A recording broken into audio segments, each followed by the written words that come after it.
For example let's say ऐसी कोई threat आ गया कि भाई हाँ स्कूल में बॉम्ब है, तो you should know the drill, you should know the procedure कि लेट्स से ऐसा कोई थ्रेट आया है तो how to escalate the things, किसको बताना है, कैसे बताना है।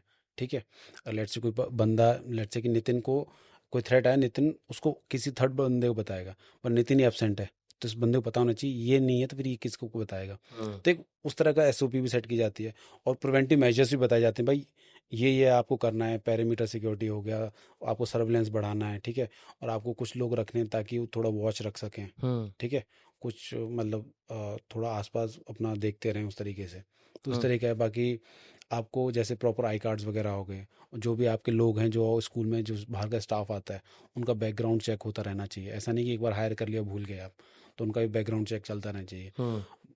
बहुत लोगों को लगता है कि दिस इज एक्सपेंडिचर, बट देखा जाए तो is a long term investment only. Hmm. ये आपको काफ़ी बड़े लॉसेस से बचा रहा है। तो कुछ लोगों को रियलाइज़ होता है, वो यूज़ करते हैं, इन चीज़ों को कराते हैं। हम्म। तो ये है। बाकी कुछ लोगों को लगता है कि is a waste of money, threats तो आते रहते हैं, सो बट मतलब। अगर थ्रेट आ जाए किसी स्कूल में, तो मैं अभी रेडी नहीं था, मान लो हम्म, मैंने ऐसे आपसे कंसल्ट नहीं कर हम्म, रखा या किसी से भी नहीं कर हम्म, रखा, I was not ready, hmm, right, और मैं स्कूल का डायरेक्टर हूँ या हम्म। ओनर हूँ या प्रिंसिपल हूँ, मैं क्या करूँ उस टाइम पे? हाउ डू आई इंश्योर कि मेरे हमारे जो बच्चे हैं वो सेफ रहें? Like anything specific that I have to do कि बच्चों को यहाँ लेके जाना चाहिए, ओपन में लेके जाना तो चाहिए? हमें बुलाओ। वो तो डेफिनेटली। नहीं नहीं नहीं, हाँ। उसमें क्या है कि देखो, बॉम्ब थ्रेट आया है, हाँ। तो फर्स्ट ऑफ ऑल ऑब्वियसली आपको एक कोई असेंबली एरिया आप मार्क कर सकते हो, बट पॉइंट ये है कि आप थ्रेट आया, यू नेवर नो कि जहाँ आपने इकट्ठा करना है इकट्ठा सबको। वहीं पर ही है, वहीं हाँ। पर ही कुछ रखा हो। करेक्ट। ठीक है, तो एरिया सैनिटाइजेशन बहुत ज़रूरी है। ठीक है, तो मुझे पता ही नहीं है। हाँ मैं वही मैं बता हाँ। रहा हूँ, एरिया सैनिटाइजेशन जरूरी है, वो आप कर नहीं सकते बिकॉज आपको पता नहीं है। तो यूजुअली लोग क्या करते हैं, पुलिस को फ़ोन कर देते हैं, तो हम्म। पुलिस फिर बीडी स्क्वाड वगैरह वो सब करते हैं। तो पॉइंट ये है कि जैसे बॉम्ब थ्रेट वगैरह आता है तो यू शुड, सबसे बेस्ट सिनेरियो यही रहता है कि आप बच्चों को वापस भेजो। घर भेजो। हाँ, अगर लेट्स में एक्चुअली में बॉम्ब है भी, आपको पता ही नहीं बिल्डिंग के किस पार्ट में, तो प्रोमाइस एक तो है कि भाई स्कूल के प्रोमाइसेस बहुत बड़े हैं, ग्राउंड है ओपन, वो आपने देख लिया हाँ वो सेफ है, तो आप वहाँ कर सकते हो, अगर आप एकदम से बाहर नहीं भेज सकते। बट प्रोमाइसेस जैसे दिल्ली में स्कूल्स, बहुत सारे स्कूल्स हैं जितने बड़े बड़े हैं नहीं, तो हम्म। सबसे बेस्ट तो यार यही कि एटलीस्ट बच्चों को तो एवेक्यूट करा दो आप। और अगर सामने वाला बोले अगर तुमने इवैक्यूएशन किया तो मैं फटाफट से वो कर दूंगा? अब देखो यार, वो है कि जिसने लेनी है वो तो लेगा ही फिर, हाँ। उसका तो कोई सोल्यूशन है नहीं। मतलब कोई ऐसा स्पेसिफिक खाली एरिया तो हो गया एक, हम्म, कि ठीक है वहाँ ऑब्वियसली चांसेस हैं कि आप बच सकते हो, हम्म। राइट? एनी और एरियाज, बेसमेंट में कुछ ज़्यादा फर्क होता है, टॉप फ्लोर पे ज़्यादा फर्क होता है, रूफ पे फर्क होता है? मतलब I am just trying to understand कि किसका इम्पैक्ट कहाँ पे ज़्यादा होता है, कहाँ देखो, कम होता है।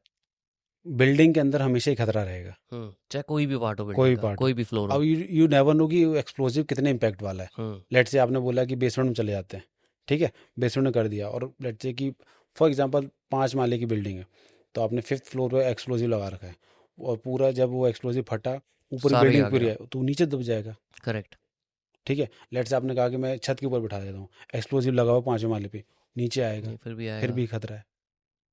राइट। तो बिल्डिंग इज नॉट सेफ। जैसे अर्थक्वेक में बोलते हैं ना कि अगर आप घर के अंदर फंसे हुए अर्थक्वेक आ जाए तो आड़ ले लेते हैं। हम्म। ठीक है, यही बोलते हैं ना। राइट। और सबसे बेस्ट तो ये टेबल के रहता नीचे है, बैठ हाँ जाओ। टेबल नीचे, ये तब रहता है जब आप नहीं निकल सकते, पर आप निकल सकते हो तो बाहर ही आ जाओ, सबसे बेस्ट वही रहता है, एटलीस्ट बाहर ओपन एरिया में आ जाओ।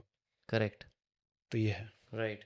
और same obviously applicable to universities and हाँ हाँ, हॉस्पिटल्स। से सेम ही देखो, लॉजिक है हर से जगह पे। हॉस्पिटल्स, क्या कहते हैं, हॉस्पिटल्स यूनिवर्सिटी, बिकॉज हॉस्पिटल्स में ये है कि कुछ ऐसे क्रिटिकल पेशेंट्स होते हैं, you can not evacuate them ऐसे इमीडिएटली, तो उनके लिए है कि यार उनको हटाओगे तो वैसे मारे जाएंगे वो।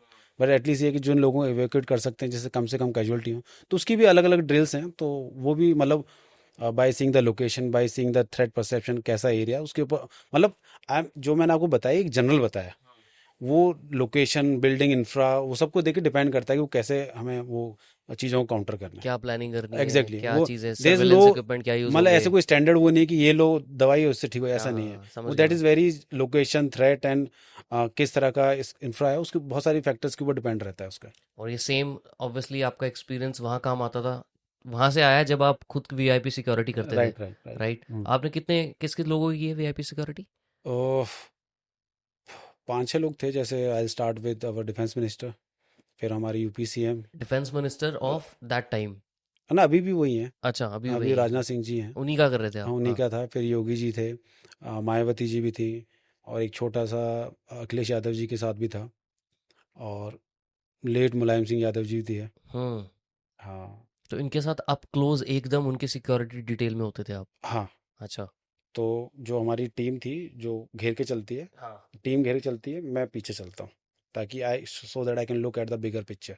हाँ, ठीक, मतलब तीन कोऑर्डिन चार लोग तो उस जो छः पाँच इम्पोर्टेंट पर्सन पाँच है। लोग घेर पाँच दो दो हाँ, 5 लोग तो घेर के चलते हैं। ठीक और है। 5 फिक्स होता है ये? हाँ 5 फिक्स होता है। अच्छा। ठीक है, 5 लोग घेर के चलते हैं और मैं पीछे चलता हूँ।